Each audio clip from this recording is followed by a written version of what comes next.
Okay, I am loving and loving being in my space more and more every day. And that's how you know you made a good decision.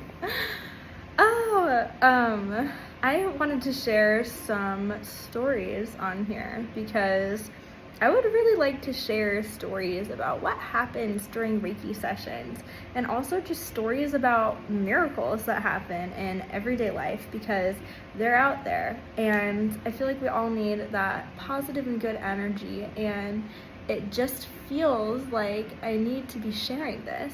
So this weekend, I was going to a park to meet my friends for this gathering that we were having, and I brought my costume fairy wings with me, and I had them in the front seat of my car. And I check in, and the park ranger who's doing the pay for parking thing, he was like, "Are those fairy wings?" And I was like, "Yeah." And he was like, "Is that what you do for a living?" And I was like, "No, but I do Reiki, and sometimes that feels kind of magical." And then he starts to tell me, he's like, "Oh, so Reiki is balancing chakras and all that." And I was like, yeah, exactly. He was like, "Man, I don't know, but I've had a lot of people tell me I have a golden aura." And I was like, "Oh?" And he just starts telling me this stuff. He's like, "Yeah, I had my life saved 27 times by miracles from God.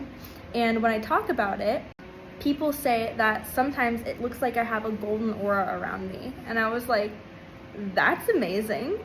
And he was like, "Yeah, and even my hair, it's gray, but actually if you look at it in the sunlight, it's translucent." And he was like, "Yeah, I don't know." He started telling me about these miracles that were happening for him. I'm like, what in the world? Who is this guy? That's crazy. And I feel like just being yourself and I don't know, I just was open to talking about Reiki. It didn't take much. He brought up the fairy wings in my front seat, and I was just like, "I'm a Reiki practitioner." And then that started this whole conversation. He's just sharing this with me. I was like, what is happening? And so, I don't know. I'm just appreciating the fact that my life is magical, inviting magic into my life, and that's what I love about what I do. Another story is that there was a little boy at this open house that I was doing Reiki at. And he came over and he was just honestly sitting on my massage table the whole time. It was really sweet. And eventually his mom was like, "She does Reiki." And she was like, "Do you know what that is?" And I told him, "Oh, this is what Reiki is. Do you think that's real?" And he thought about it and he was like, "Yeah, I think it's real because I have a copy of me floating above my head."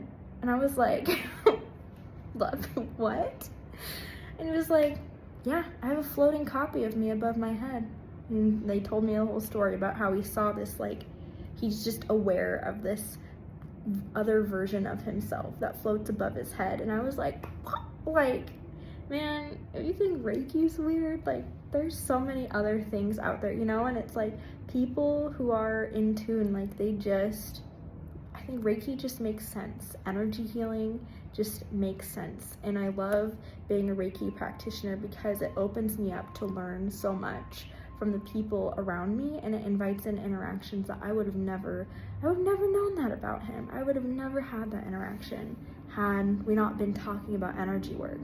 And I love that Reiki is this permission slip for people to open up and share these magical experiences. And I believe that we create the realities that we see, in our head. And I feel like Reiki is one that's really unlocked an incredible reality for me. So I'm glad you're here for this journey. I'm glad you're following along. And if you want to learn Reiki, comment Reiki. If you want to just step into learning more about energy work, I have my mini course Amplify, which is out now. It's only $11. Or you can just shoot me a message and connect because I love moments of connection like that.